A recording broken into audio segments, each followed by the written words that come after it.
Dear Mooji, for such a long time I felt separated from God and from you. It's combined with a great fear that I believed in a long time ago. This habit is really strong, and it became very clear now that it is the root of all suffering.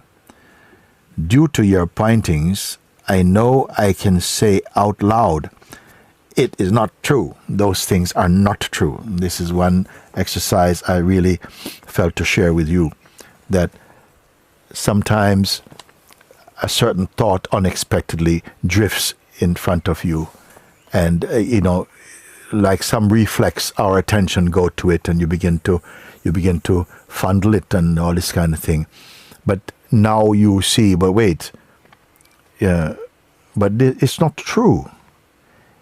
And so rather just, okay, like this, no, I say to speak it out. This is not true. This is not true. I'm not saying if you're in a full restaurant and thought come, you are sitting by yourself, stand up and go, this is not, no. We, you know what I mean. But you find your time, you say, this is not true. And look at how when you have such a presence with you and a clarity, and you simply will not accept this. Not true. And somehow you turn your attention from that. And it drops away because it cannot live without your attention. It can keep on coming. It's like anyone can come and knock on your door. But unless you open, they cannot come in. And some thoughts are here. They're trying to, it's almost like I say, they're auditioning for your attention. And if you say, no, don't even say next, okay?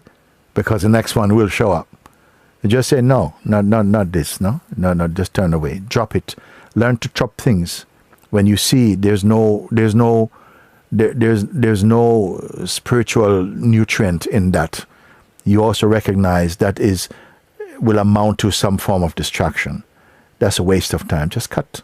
And say, no, this is not true. So Paulina is already saying that, you see? So having this habit is really strong, and it became very clear now that it is the root of all suffering. So due to your pointings, I know I can say out loud, this is not true. And if it is so, the person that grew on that belief cannot be true either. What a relief. Thank you, Guruji. Yes. Yeah. I am so blessed to know you, to experience such great love. My only wish is to stay in your love and to be open every minute of this worldly existence. And to be open every minute of this worldly existence. Love you so much, Paulina. What it means to be open, Paulina? You write here at the bottom, you say, I'm so blessed to know you, to experience such great love. My only wish is to stay in your love and to be open every minute of this worldly existence. But it means open to what? Open to whatever comes, and not playing by habits, not acting by habits. Yes.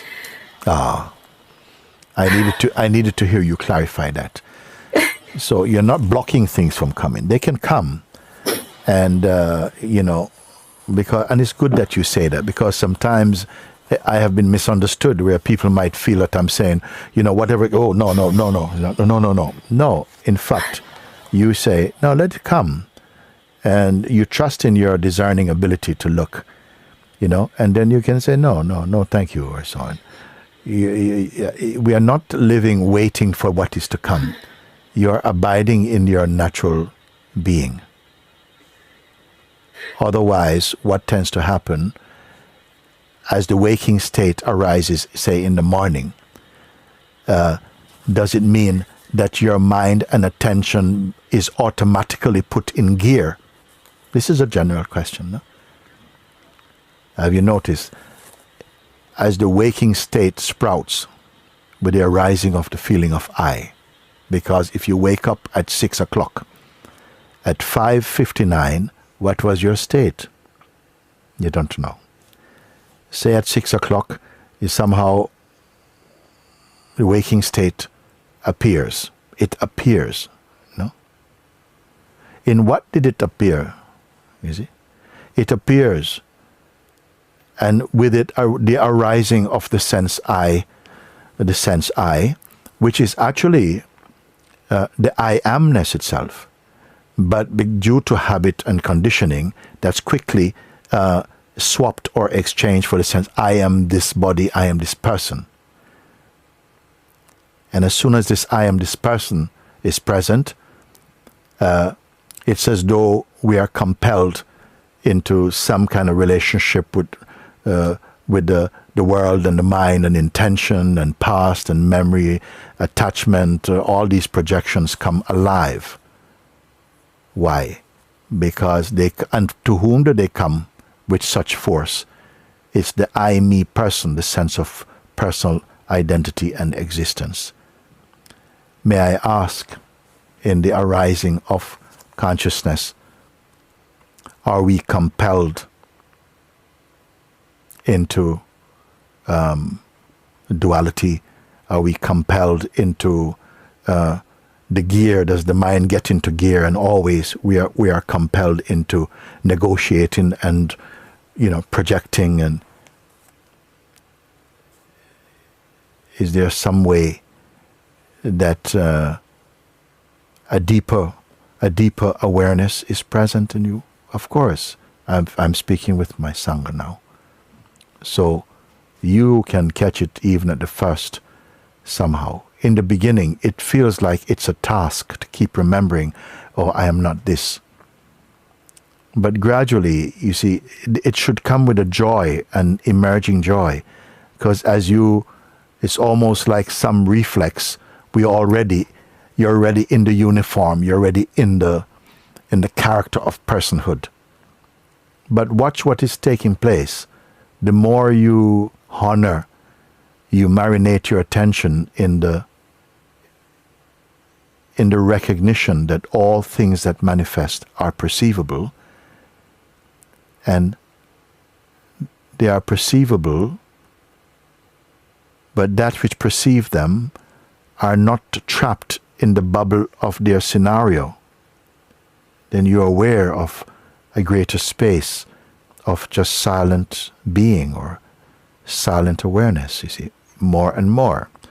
So what may in the beginning seem like an exercise, a practice, an effort, gradually it seems like 2 points. I, which we assume to be I the person or even a spiritual person, I'm now given an exercise or offered an exercise to keep remembering myself. So then there's a self and there's I. But as the exercise continue, and I say it bears fruit quickly, as you continue to focus, the sense of separateness meets here. And the sense of the someone trying to become something dissolves in that recognition increasingly. And so the background of the sense of oneself shifts from being a personal self-image, the self-portrait of oneself as a person. That is changing now to the sense of presence, a quality of emptiness and spaciousness. And there is a softness in this. You may notice already the reflex to be panicked or anxious is thinning away, and there is a stability in this. And yet there's no one trying to be stable. It's just the stability doesn't belong to an entity called me. It is just what is. And this separate sense of I, me-ness has become that. It's just the sense of being. That is with you. That is what I am is. That root being. And more you're seeing, even without any intellectual or mental exercise or practice, that this wonderful ease of being is replacing a very anxious background to personhood. It is true or not? Surely it is true. You see? So,